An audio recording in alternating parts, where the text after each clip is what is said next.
তিনি আমার কাছে মুখ্যমন্ত্রী চিঠি দিতে আসারই কথা ছিল, অর্থাৎ তারপরেও তিনি এলেন না।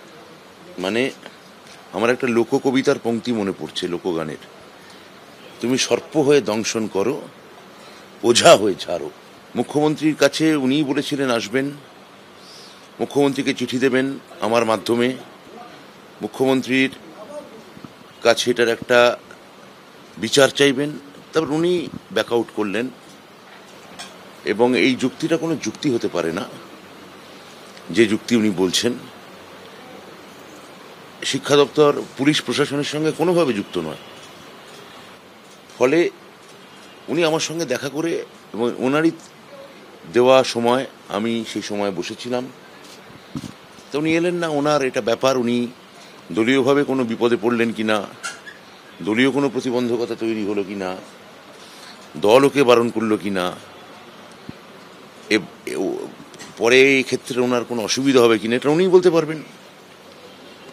কিন্তু আমরা ওনার জন্য হাত বাড়িয়ে বসেছিলাম।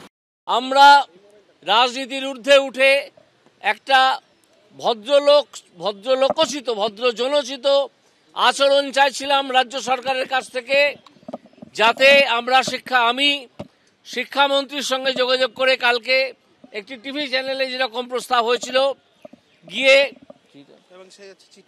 সেই চিঠি আমি তৈরি করে বাড়ি থেকে এনেছিলাম। কিন্তু আজকে রাজ্য সরকার যে অসহিষ্ণুতা দেখিয়েছে, টিচারদের ওপর যেভাবে নৃশংসভাবে লাঠিপেটা করা হয়েছে কসবায় এবং বিভিন্ন জায়গায়, এবং গন্ডগোল শুরু হয়েছে বারাসাতে, এই যে খবর আমরা মিটিং করে বেরোনোর সময় পেলাম, তার পরিপ্রেক্ষিতে আমরা মনে করছি যে আর এই ভদ্রজনোচিত আচরণ করে কোনো লাভ নেই। এই যে রাজনীতির ঊর্ধ্বে উঠে বিষয়টাকে সমাধান করার কথা বলেছিলাম, সেটা কিন্তু যদি শিক্ষকদের ওপর লাঠি চালনা করা হয়, পুলিশ নৃশংসভাবে লাঠি চালায়, তাহলে বুঝে নিতে হবে যে প্রশাসনের সদিচ্ছা নেই। যে সদিচ্ছা আমরা দেখিয়েছিলাম, সেই সদিচ্ছার ভয়ঙ্কর অভাব বা তার একেবারে অনুপস্থিতি। এই পরিস্থিতিতে আমরা মনে করছি যে বিকাশ ভবনে মাননীয় শিক্ষামন্ত্রীর সঙ্গে দেখা করে এই চিঠি জমা দেয়া সম্পূর্ণ বাতুলতা। এই চিঠি জমা দিতে আমরা আর বিকাশ ভবনে যাব না।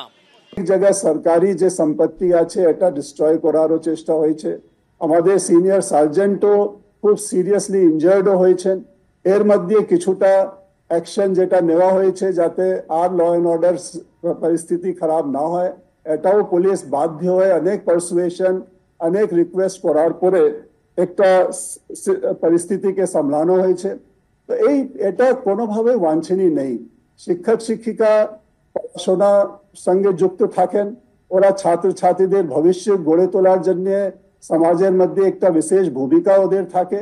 আমরা সকলেই ওদেরকে রেসপেক্ট করি, ওদের প্রতি আমাদের সব রকম যে চিন্তা ভাবনা ওদের আছে, আমাদেরও সেই চিন্তার মধ্যে আমরা যাচ্ছি কি কিভাবে এর সমাধান খোঁজা যায়। তো আমি আশা করছি ওরা আমাদের এই প্রচেষ্টার উপরে ভরসা রাখবে, বিশ্বাস রাখবে, আস্থা রাখবে, এবং এরকম কোনো পরিস্থিতি, এরকম কোনো ঘটনা কোথাও ঘটবে না যেটা বাঞ্ছনীয় নেই।